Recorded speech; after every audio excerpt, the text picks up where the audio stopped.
ବାଣୀ ବିଷୟରେ ପଢ଼ିଥିଲେ। ଆଜି ଆମେ ଓଡ଼ିଆ ଶବ୍ଦ ସମ୍ପଦ ବିଷୟରେ ଆମେ ପଢ଼ିବା। ଶବ୍ଦ କାହାକୁ କୁହାଯାଏ, ଶବ୍ଦ କେତେ ଭାଗରେ ବିଭକ୍ତ, ଆଉ କ'ଣ କ'ଣ ଏସବୁ ଆଜି ଆମେ ପଢ଼ିବା।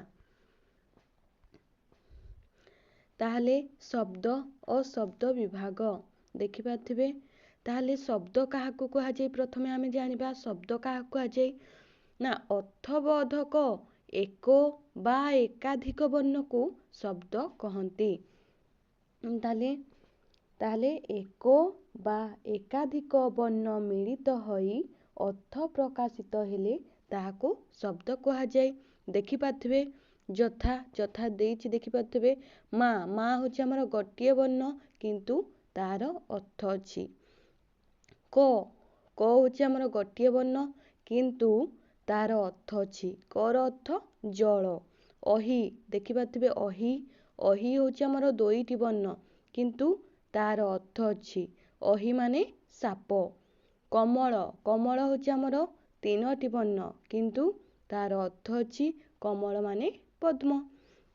ଆକାଶବାଣୀ ହେଉଛି ଆମର ପାଞ୍ଚଟି ବର୍ଣ୍ଣ କିନ୍ତୁ ତାର ଅର୍ଥ ଅଛି ବେତାର ବାର୍ତ୍ତା।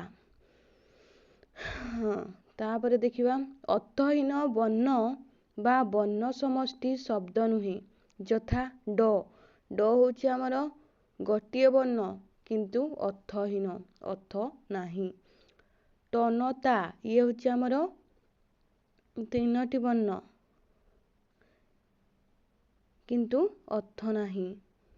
ମତା ଦୁଇଟି ବର୍ଣ୍ଣ କିନ୍ତୁ ଅର୍ଥ ନାହିଁ। କାବିଟାବ ଚାରୋଟି ବର୍ଣ୍ଣ କିନ୍ତୁ ଅର୍ଥ ନାହିଁ। ଏସବୁ ହେଉଛି ଆମର ଅର୍ଥହୀନ। ଡ, ଟନତା, ମତା, କାବିଟାବ ହେଉଛି ଆମର ଅର୍ଥହୀନ ବର୍ଣ୍ଣ। ତାହେଲେ ଶବ୍ଦକୁ ଆମର କେତେ ଭାଗରେ ବିଭକ୍ତ କରାଯାଇଛି ନା ଶବ୍ଦକୁ ଆମର 4 ଶ୍ରେଣୀରେ ବିଭକ୍ତ କରାଯାଇଛି। କ'ଣ ନା ତତ୍ସମ, ତଦ୍ଭବ, ଦେଶଜ ଓ ବୈଦେଶିକ। ତାହେଲେ ଆମର ଶବ୍ଦକୁ କେତେ ଭାଗରେ ବିଭକ୍ତ କରାଯାଇଛି? ତତ୍ସମ, ତଦ୍ଭବ, ଦେଶଜ ଓ ବୈଦେଶିକ।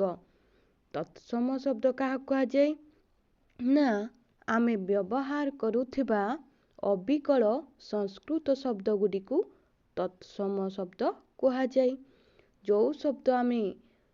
ଯେଉଁ ସଂସ୍କୃତ ଶବ୍ଦ ଆମେ ଅବିକଳ ଭାବରେ ବ୍ୟବହାର କରୁଛୁ ସେହି ଶବ୍ଦ ଗୁଡ଼ିକୁ ଆମେ ତତ୍ସମ ଶବ୍ଦ କହିବା। ତାହେଲେ ତତ୍ସମ ଶବ୍ଦ କୋଉଗୁଡ଼ା ନା ଅନଳ, ଅନୁଭବ, ଅଭିନୟ, ଆକ୍ରୋଶ, ସୂର୍ଯ୍ୟ, ପକ୍ଷୀ, ପ୍ରଭାତ ହେଉଛି ଆମର ସବୁ ତତ୍ସମ ଶବ୍ଦ। ତାପରେ ଆମେ ଦେଖିବା ତଦ୍ଭବ ଶବ୍ଦ। ତଦ୍ଭବ ଶବ୍ଦ କ'ଣ ନା ସଂସ୍କୃତ ବା ତତ୍ସମ ଶବ୍ଦରୁ ସୃଷ୍ଟ ଶବ୍ଦକୁ ତଦ୍ଭବ ଶବ୍ଦ କୁହାଯାଏ।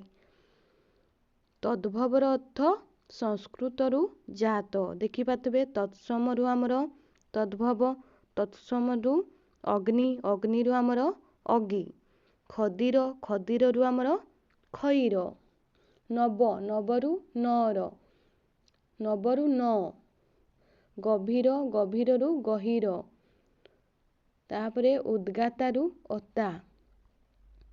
ତାପରେ ଆସିବ ଆମର ଦେଶଜ ଶବ୍ଦ। ଦେଶଜ ଶବ୍ଦର ଦେଖିବା କୋଉଗୁଡ଼ା ଅଝଟ, ଚେର, ଚାଳ, ଖଇ, କୁଟା, ଅଳିଆ, ଛାଡ଼ଖାଇ, ଚିରୁଡ଼ା, ଗୋଟମା, ଅଗାଡ଼ି ଇଏ ହେଉଛି ଆମର ସବୁ ଦେଶଜ ଶବ୍ଦ।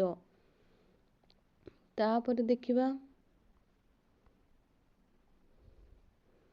ବୈଦେଶିକ ଶବ୍ଦ। ତାପରେ ଆସିବ ଆମର ଆରବୀ ଶବ୍ଦ। ତାପରେ ଆସିବ ଆମର ପାର୍ସୀ ଶବ୍ଦ ଅନ୍ଦାଜ,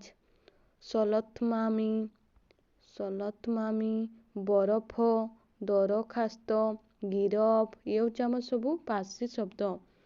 ତୁର୍କୀ ଶବ୍ଦ କୋଉଗୁଡ଼ା ଦେଖିବା। ତୁର୍କୀ ଶବ୍ଦ ହେଉଛି କାବୁ, କୁଲି, କଇଁଚି, ଗାଲିଚା, ଚକମିକ ଇଏ ହେଉଛି ସବୁ ତୁର୍କୀ ଶବ୍ଦ।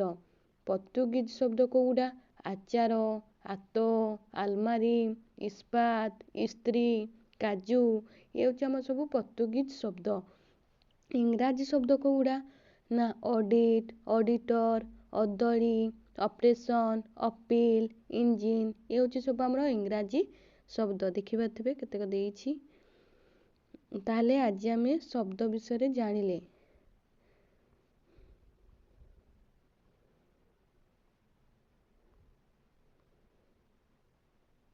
ତତ୍ସମ, ତଦ୍ଭବ, ଦେଶଜ, ବୈଦେଶିକ। ବୈଦେଶିକ ଶବ୍ଦ କୋଉଗୁଡ଼ା ନା ଆରବୀ, ପାର୍ସୀ, ତୁର୍କୀ ଆଉ ପର୍ତ୍ତୁଗୀଜ, ଇଂରାଜୀ। ଇଏ ହେଉଛି ଆମର ବୈଦେଶିକ ଶବ୍ଦ।